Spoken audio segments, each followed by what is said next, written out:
For anybody out there who's going to ask, is there reptilians who can shapeshift into humans? Maybe because it's easier for them to fuck you. When they do it, yeah, it happens. To lighten the mood, I'll go ahead and share an experience of what it was like mating with a reptilian. This is gonna blow your mind. I'm gonna say it right now.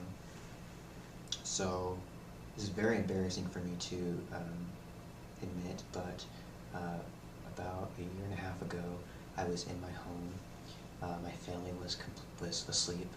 My son and daughter was asleep. My partner, which we lived together at that time, we don't anymore, but at that time we did, and she was asleep, and it was late.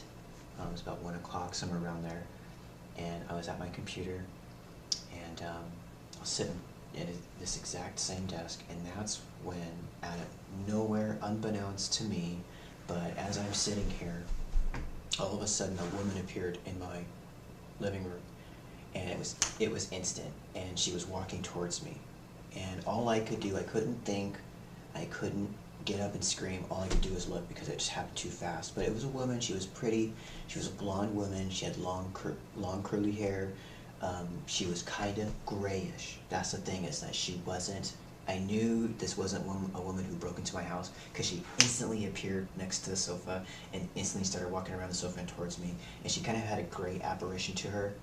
She's kind of like, not like a ghost, because she was definitely physical in that room. She was physical in that room at that time.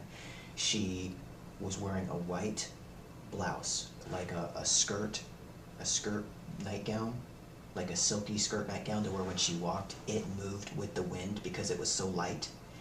And she looked at me, I looked at her, and she kind of told me something, which then let me know who she was, that it wasn't a woman, but that woman, she came over to me. I was sitting in my chair just like this, and that's when she turned around and she went to go sit on my lap, and that's when her blouse lifted up and this tail flopped out, and that's when I shook in my chair. When the tail flopped out of her blouse like that, I shook in my chair out of shock. I was like, and when I came to, my screensaver was on, which means that a quiet amount of time had gone by for my screensaver to turn on, and yeah, and something happened to me, something happened to my body, and I experienced that. So for anybody out there who's going to ask, is there reptilians who can shapeshift into humans? Maybe because it's easier for them to fuck you. When they do it, yeah, it happens. And what I just told you was absolutely the truth. It happened. It really did happen. I'm not making this up. That happened, folks.